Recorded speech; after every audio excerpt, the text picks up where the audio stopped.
3 stories on rights in America. Do you actually have any rights left? What's in the news were stories on flying cars in New Hampshire, civil forfeiture, Scottish secession, man's home blown up by the cops, NYPD murderer of Garner suing for his job, and a kid thrown out in the cold, literally by the Chicago school system.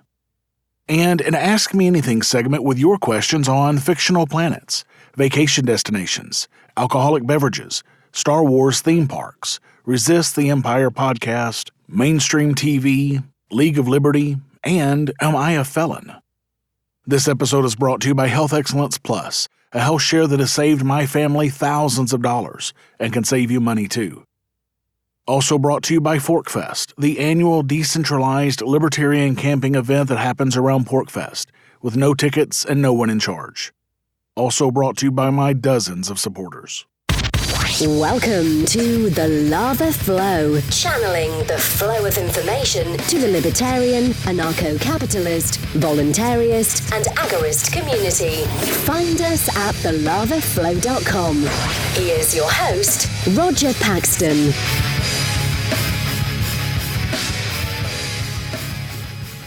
Thank you for joining me this week. From the state that is listed as number 6 on the business tax climate list of all states, according to the Tax Foundation, this is the show where I shoot from the lip to bring you the people, places, and events that everyone in the Liberty Rebellion needs to know. You can catch me on Twitter at The Lava Flow Pod. This is episode 143, Rights in America, and it's Tuesday, Remember, the 5th of November, 2019. When there have already been more than 752 people killed by police this year, and the United States debt clock shows us at more than $23 trillion, $13 billion, $200 million in debt, surpassing $23 trillion for the first time in history. What's wrestling my jimmies this week? You're about to find out. Let's do it to it. I have 2 stories in my queue talking about the erosion of rights in this country, so I wanted to bring this topic to your attention. First, the Oregon Court of Appeals made a first-of-its-kind ruling in the state when it affirmed a lower court's decision that the forced disclosure of a defendant's phone passcode was not a violation of our Fifth Amendment rights. You know, that pesky thing that supposedly enshrines our right against self-discrimination. Unfit to fucking exist. Catrice Pittman crashed her car into a tree in June of 2016, leaving an adult friend and 5 children, ages 2 to 10, with wounds that included internal injuries and broken bones. According to the prosecution, she admitted to using meth that night.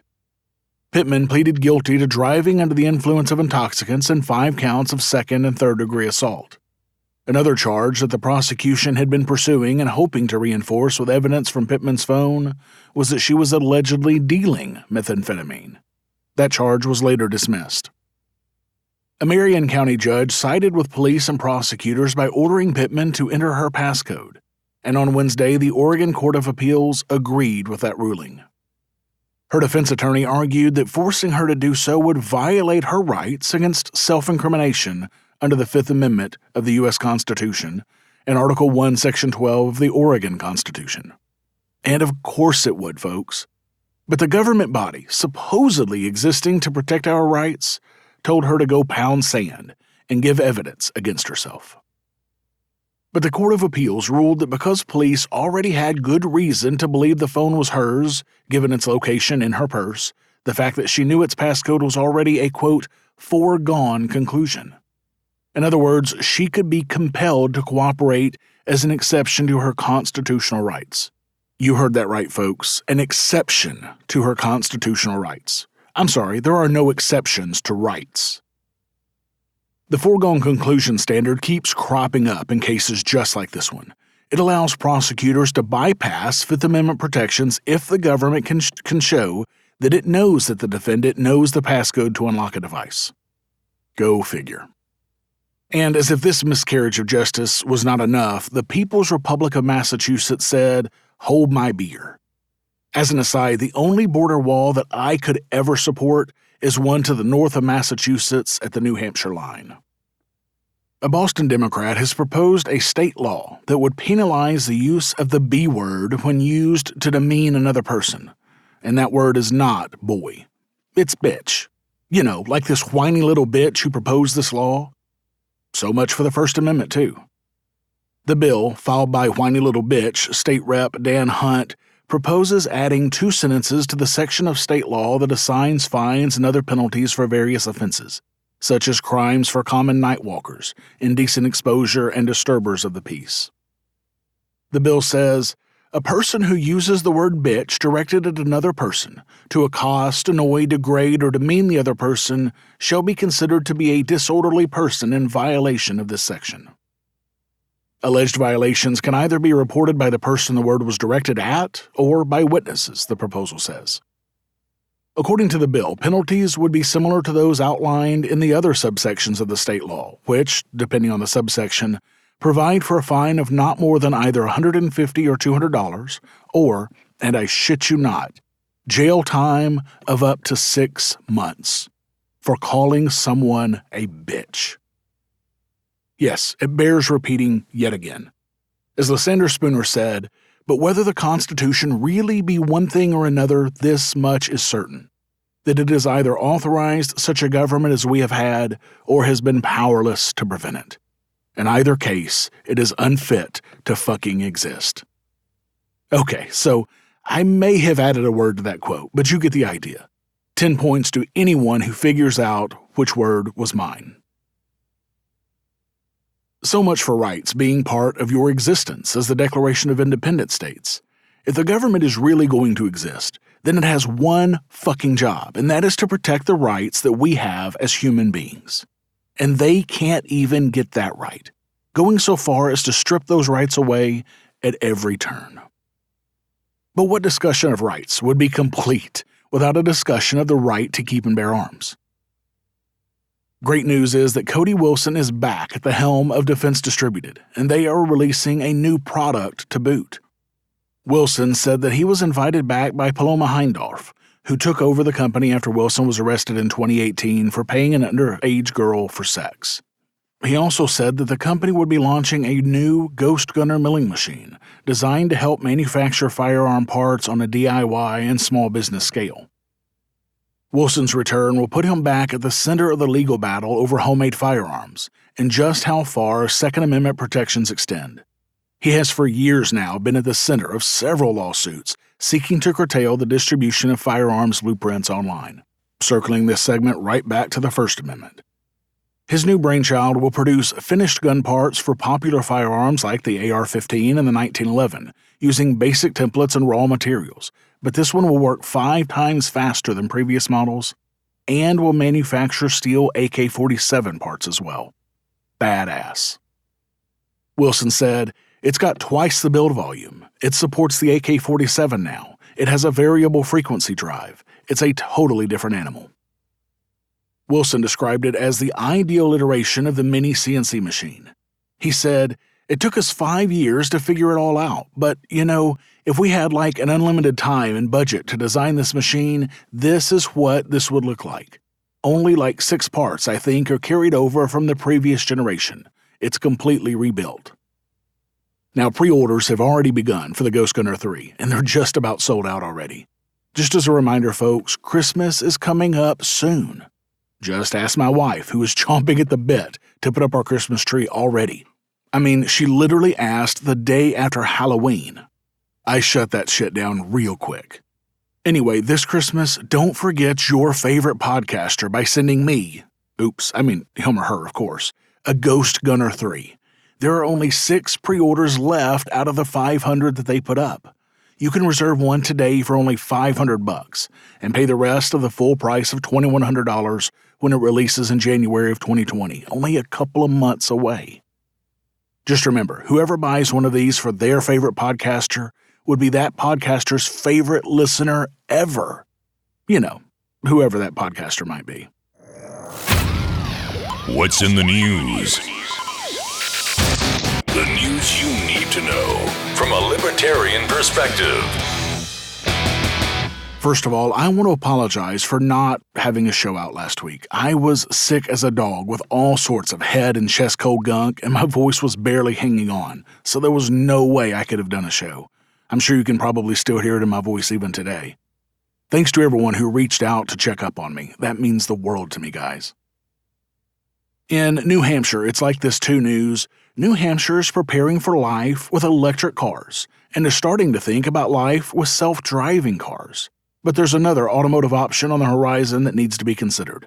That is, of course, flying cars. Or, rather, roadable aircraft.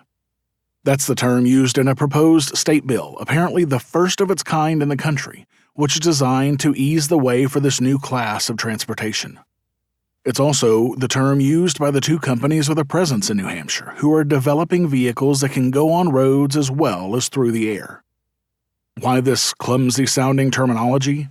The thought is that flying car sounds like an automobile that occasionally takes off, while roadable aircraft sounds like a plane that occasionally travels on the ground, a more accurate description.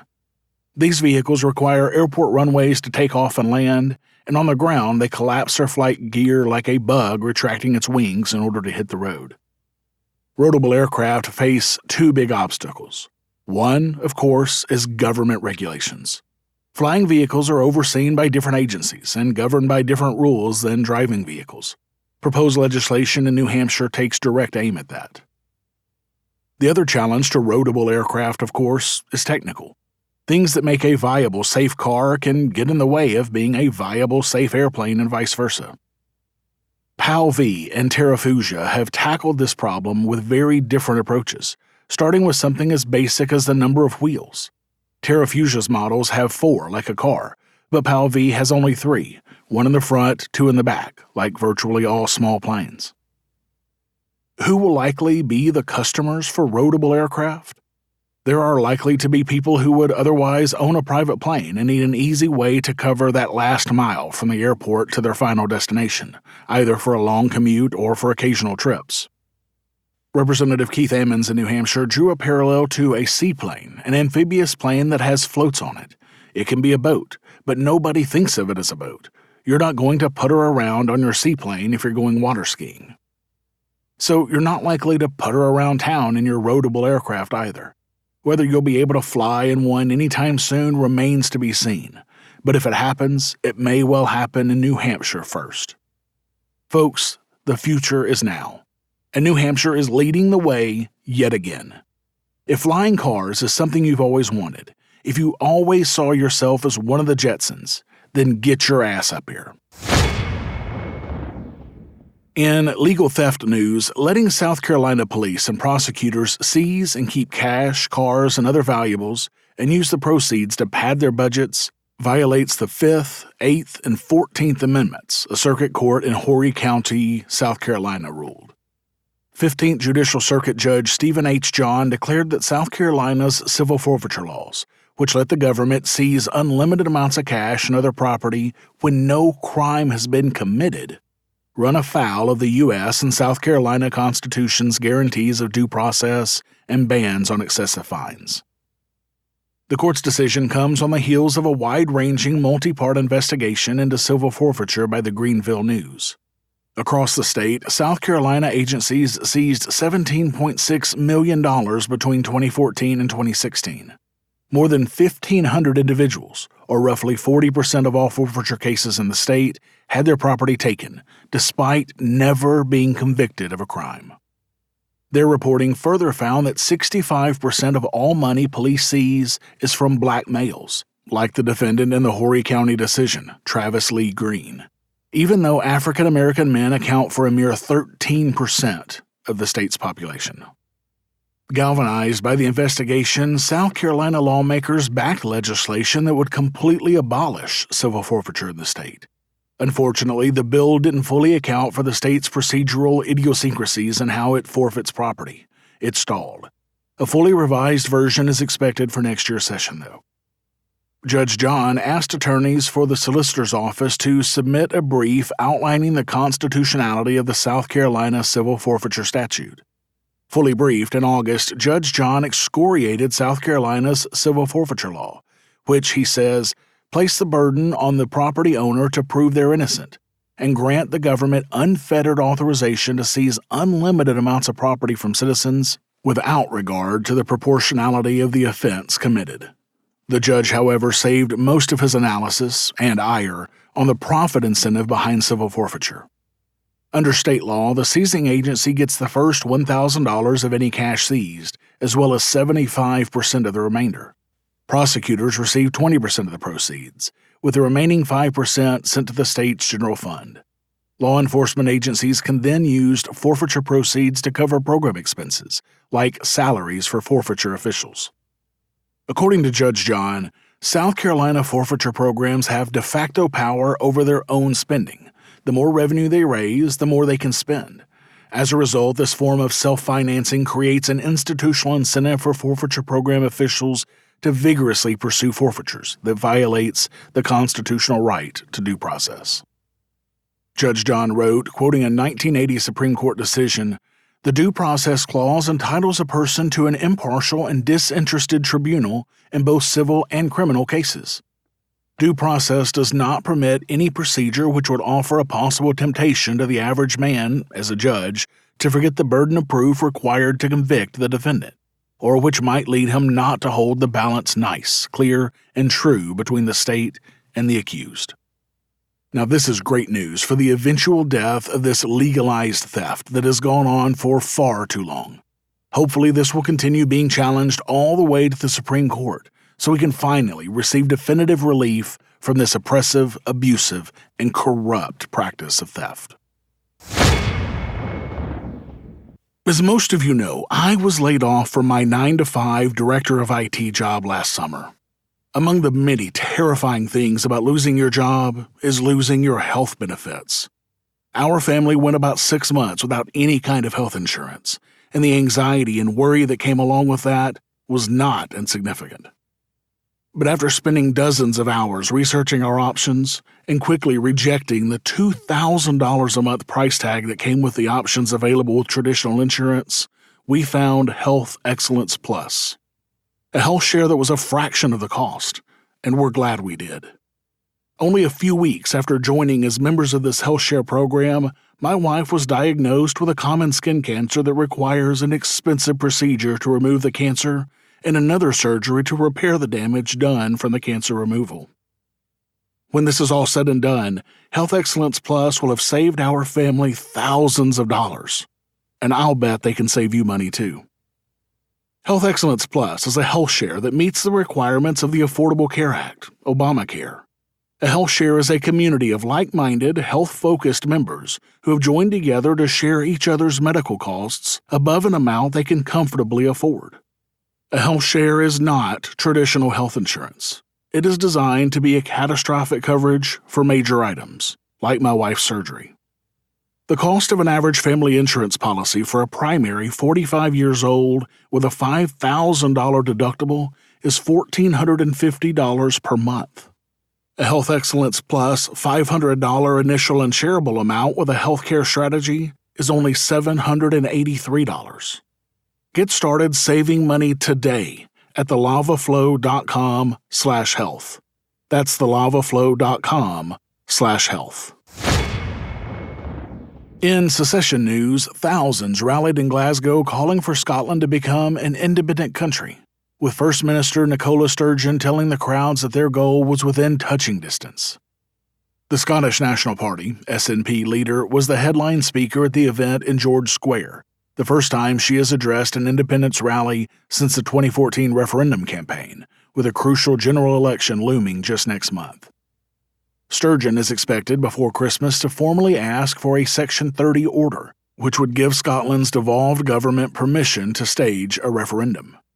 Supporters waved the St. Andrew's Cross emblazoned with the word "Yes" and Catalan flags in solidarity with the fellow independence campaign. Others wore kilts and played bagpipes, including one musician who had flames leaping from his bagpipes. That's badass. Scotland voted against independence in a 2014 referendum by 55%, but nationalists argue that the 2016 British referendum in favor of Brexit means another independence referendum is necessary, because Scotland voted by 62% to stay in the European Union. Nationalists also argue that some people voted against independence thinking that it would guarantee their place inside the EU. Now look, all of my loyal listeners know that I support all secession movements fully, no matter the reason. I believe it is one of our most fundamental rights to choose who will govern us. I further believe it is my right to secede all the way down to the individual level and decide that no one but myself will govern me. I mean, let's be honest, Catalonia and Scotland are wanting to secede because they want more government. They want more socialism. But more power to them. But it does make you wonder, would they support my right to secede completely? Not very bloody likely. In I can't make this shit up news, police in Colorado blew up an innocent man's home in search of an armed shoplifter, and the courts literally don't care. What the actual fuck? When they were finished, it looked as though the Greenwood Village, Colorado police had blasted rockets through the house. Projectiles were still lodged in the walls, glass and wooden paneling crumbling on the ground below the gaping holes. And inside, the family's belongings and furniture appeared trashed in a heap of insulation and drywall. Leo Lech, who rented the home to his son, thought it looked like Al-Qaeda leader Osama bin Laden's compound after the raid that killed him. But now, it was just a neighborhood crime scene, the suburban home where an armed Walmart shoplifting suspect randomly barricaded himself after fleeing the store on a June afternoon in 2015. For 19 hours, the suspect holed up in a bathroom as a SWAT team fired gas munitions and 40mm rounds through the windows, drove an armored vehicle through the doors, tossed flashbang grenades inside, and used explosives to blow out the walls. The suspect was captured alive, but the home was utterly destroyed, eventually condemned by the city of Greenwood Village. That left Leo Lech's son, John Lech, who lived there with his girlfriend and her 9-year-old son, without a home. The city refused to compensate the Lech family for their losses, but offered $5,000 in temporary rental assistance and for the insurance deductible. Now, after the Leches sued, a federal appeals court has decided what else the city owes the Lech family for destroying their home more than 4 years ago. Absolutely nothing. A 3-judge panel for the U.S. Court of Appeals for the 10th Circuit unanimously ruled that the city is not required to compensate the Lech family for their lost home because it was destroyed by police while they were trying to enforce the law, rather than taken by eminent domain.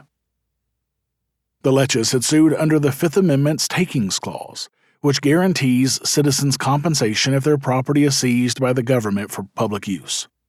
But the court said that Greenwood Village was acting within its police power when it damaged the house, which the court said doesn't qualify as a taking under the Fifth Amendment. The court acknowledged that this may seem unfair, you think? But when police have to protect the public, they can't be burdened with the condition that they compensate whomever is damaged by their actions along the way. What the actual fuck? Leo Lech said in an interview with the Washington Post, "It just goes to show that they can blow up your house, throw you out on the streets and say, 'See you later, deal with it.' What happened to us should never happen in this country ever." I mean, I'll go one further, Leo. What happened to you should never happen in any country ever. Leo Lech said he is considering appealing to the U.S. Supreme Court.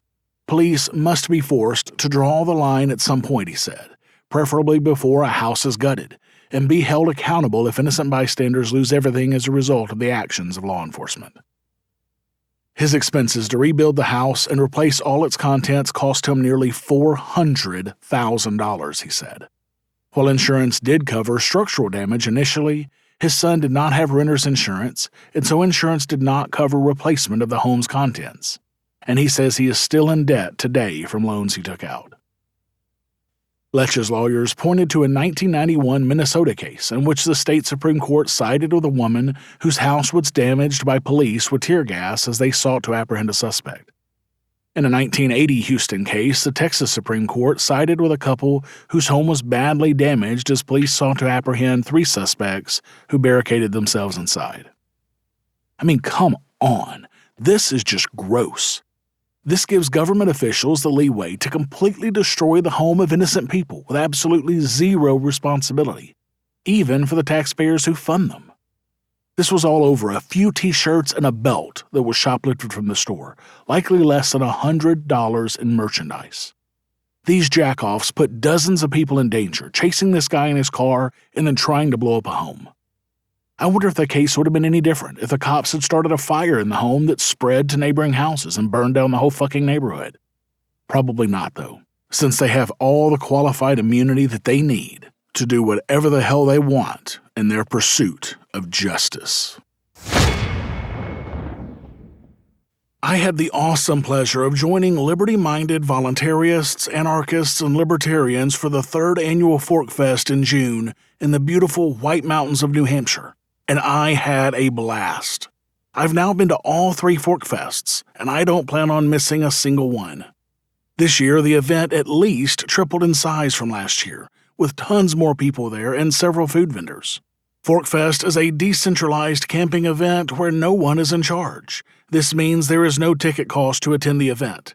This also means that you are free to create whatever experience or event you want or would like others to enjoy.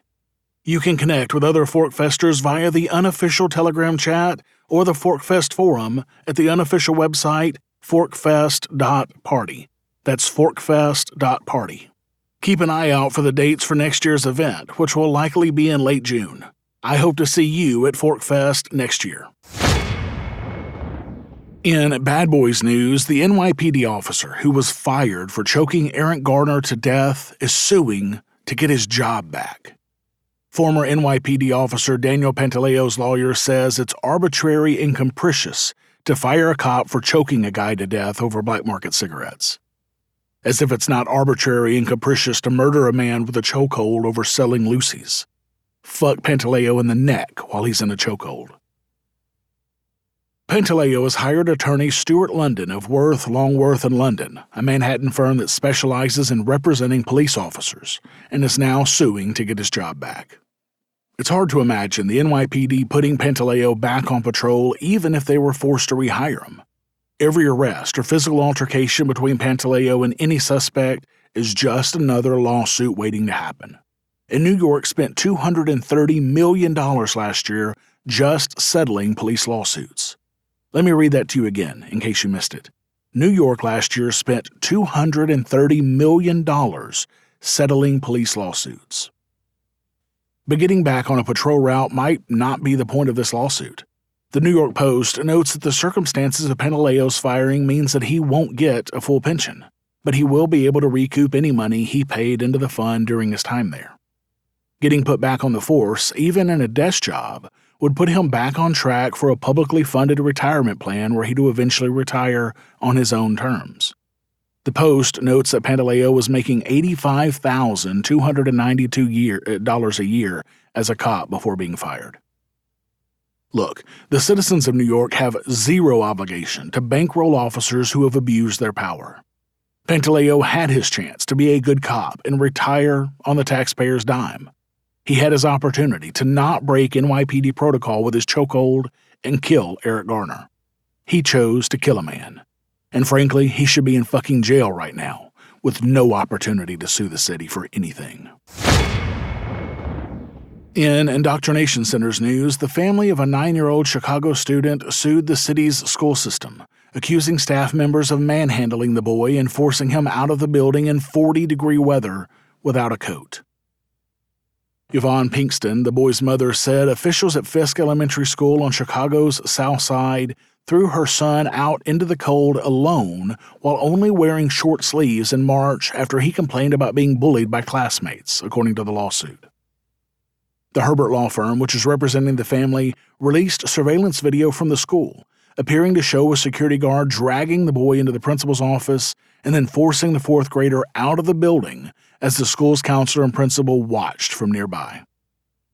Pinkston told reporters he went to all of the doors to see if they were open, and all of the doors were locked, so he just sat there and he said he cried.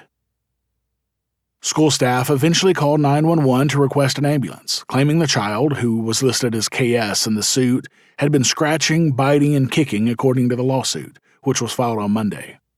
They also reported him missing, but the law firm said that they fabricated their entire story.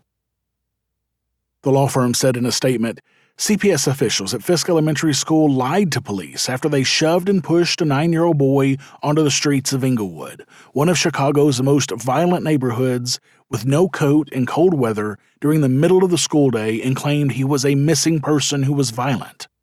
About 30 minutes later, police found the boy outside in the cold, terrified and crying. The video shows that school officials lied completely. The lawsuit, which names the city, the Board of Education, and 3 school officials as defendants, claims the child was subjected to a hostile educational environment and alleges battery, excessive force, and intentional infliction of emotional distress.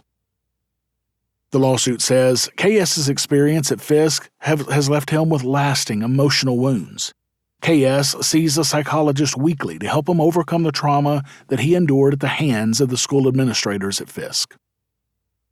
The lawsuit comes as the school district grapples with several other lawsuits filed by parents, including one who accused teachers of bullying a 4th grade special needs student relentlessly before he attempted suicide earlier this year.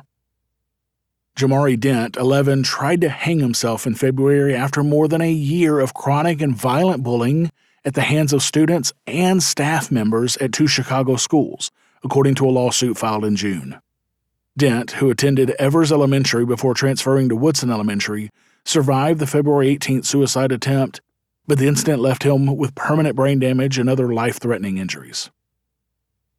The young boy's mother, Tierra Black, said that she begged teachers, school officials, and the school district to protect her son, but her complaints were, of course, ignored. Now, I hope you guys are beginning to see why sending your kids to government indoctrination centers is dangerous. Not because of school shootings, but because of school administrators. Not because of school bullies, but because of bureaucrat bullies. Not because of learning, but because of indoctrination.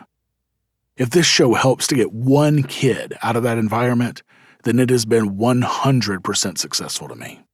Ask me anything. Roger will answer your questions about, well, anything. Do you have a question for Roger? Email ama@thelavaflow.com or add your question to the latest AMA thread in the Pax Libertas Productions Facebook group. It's that time again. I'm going to answer your burning questions. Remember, you can ask me your question by adding it to the thread that I post in the Pax Libertas Productions Podcast Fans Facebook group, or by emailing me directly at ama@thelavaflow.com. Or if you are awesome as fuck and you support this show, you can ask me your question in the Lava Flow Super Supporters Facebook group or in Patreon. So let's jump into the questions.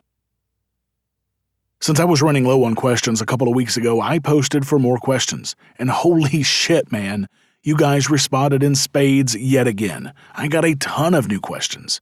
Thanks so much, guys. First, we will start with serial questioner and friend Daryl W. Perry. He asks several short questions, which I'm going to knock out first. First, he asks, what's your favorite fictional planet, and why? Easy peasy, it's Tatooine. I remember being a small boy and looking at those twin binary suns on the screen and being in awe. I still love Tatooine today, and I'm so hoping to see so much more of that planet in The Mandalorian and in the upcoming Obi-Wan TV show in a couple of years. Next question is, what's your favorite vacation destination? Yeah, that's yet another easy one. PorcFest is always my favorite. It's my favorite time of the year, every single year. And I am so looking forward to getting back to enjoying PorcFest without having to work my ass off running one. We have been to 4 PorcFests so far and have worked 3 of them. We aren't doing shit this year, except maybe being on a panel or 2. Next question from Daryl is, favorite alcoholic beverage served with a tiny umbrella? You know, Daryl, I don't recall ever having a drink served with a tiny umbrella, so I have no idea. Next, have you gone to the Disney Star Wars theme park yet? If not, are you planning to go? I haven't been yet, but it is certainly on my bucket list. And finally, Daryl asks, any plans to revive Resist the Empire, a libertarian view of the Star Wars universe podcast? Unfortunately, not anytime soon, Daryl. I mean, both Brian and I have crazy schedules, so making that work right now would be nigh on impossible. Thanks for all the questions, Daryl. Next 2 questions come from supporter Paul R.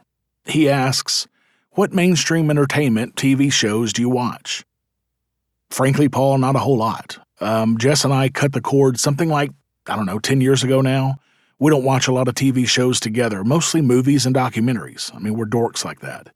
Jess will stream things like The Office and Friends when she's working at her desk over and over and fucking over.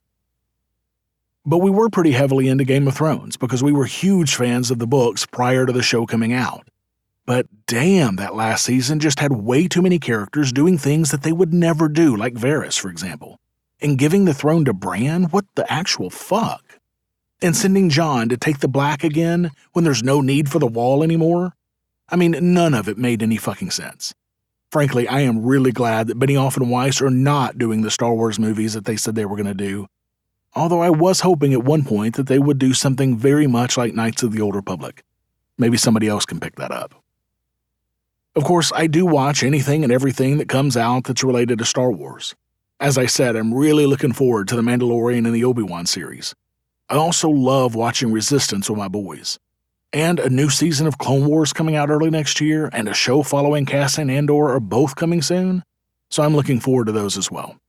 This is literally the best time ever to be alive if you're a Star Wars fan. Paul's second question was, does the obvious statist propaganda that's inserted into so many TV shows drive you as mad as it does me? My wife enjoys the Chicago shows, Fire, PD, Medical, and the crossovers. I get shushed when I start ranting at the obvious violations of rights that happen. Oh, hell yeah, Paul, that drives me nuts, and this is the reason that I can't watch most TV shows. Jess and I do watch, like I said, a fuck ton of documentaries and movies, but we leave most TV shows alone unless it's, something awesome like Sherlock or Downton Abbey or something generally much less mainstream. But even in movies, I am forever pausing the show to rant and fucking rave. I know it drives Jess crazy, and she can always tell when it's about to happen, but man, I just can't help myself. I have literally stopped watching several shows in the middle after some stupid shit like that before. Paul, thanks for all of your questions. Next question comes from John Odermatt, supporter and host of the show Felony Friday on some itty-bitty podcast network that you've likely never heard of called Lions of Liberty. He asks, is it true that the League of Liberty is dead? Well, John, yeah, it is for now anyway. I'm not going to name any names, but a couple of the hosts of that show never took it seriously and would either cancel at the last minute or always show up late every fucking time we did one, and I got sick and tired of that shit. When people do shit like that, it shows me that they have zero respect for how much my time is worth, and I don't deal with that shit very well. My time is valuable to me. When 50% of your hosts are either always late or canceling, then the show needs to die, frankly. Thanks for the question, John. And speaking of hosts of itty-bitty podcasts and former hosts of League of Liberty, and a host that actually took that show seriously, which incidentally might narrow down who I took issue with on the League of Liberty, Mark Clare asks, are you a felon? Of course I am, Mark. So is everyone. All you have to do is read 3 Felonies a Day by Harvey Silverglate to know that. And by the way, I highly recommend this book for everybody to read. It is pretty terrifying stuff, frankly. But have I ever been arrested or convicted of a felony? No, thankfully not yet. Guys, thank you all for all of your questions. I have a ton more questions in the queue, so I'm going to knock out a few more next week. Thank you for listening to the show this week. As always, I need to thank my favorite burlesque date, Jessica, for her help with the show. For the show notes to this episode, where I put links and other information that's been on this show, go to thelavaflow.com/143. I have a new supporter this week. Connor G became a $10 per month supporter at thelavaflow.com/support. Connor, that is such a huge help. Thanks, man. So thanks to Connor and all of my awesome supporters, I am at $235.25 per episode, or $48 of the way towards my next goal of $500 per episode. Thank you for all your support, guys, really. Remember, when I hit this next goal, I'm going to be upping the content that I bring you from half an hour per week to a full hour. Now, I know you want more content from me, and I really want to give it to you. So add your pledge today to help me bring you twice the lava flow that you're getting today. So exercise your free market muscles by going to thelavaflow.com/support and giving a donation of as little as $1 an episode using Federal Reserve notes through my site or using cryptocurrencies through Bitbacker. I want to be able to bring you more content soon, so make sure to add your donation today to help make that happen. I have one new review since my last episode. Brian Dead Riff says, solid peak of reality without the MSM filter. Love the show, even without the language filter. Not safe for work. The host tells it as it is, fills in the blanks as needed, and spends the time on each topic for a solid understanding of the articles presented. Fork the MSM in the neck with truth. Damn right, Brian. Thanks so much. That's awesome. If you have a minute and you want to hear your review read right here on the show, please go to thelavaflow.com/Apple and leave me a rating and a review. All the cool kids are doing it. Thank you to everyone who's left me a rating and a review so far. You guys rock. To all of you who haven't, can you guys help me out and go leave a review for me? Go to thelavaflow.com/Apple to do that now. Until next time, keep striking the root. Thank you for listening to The Lava Flow at thelavaflow.com. Don't miss an episode. Subscribe now at thelavaflow.com/subscribe. This has been a Pax Libertas Productions podcast.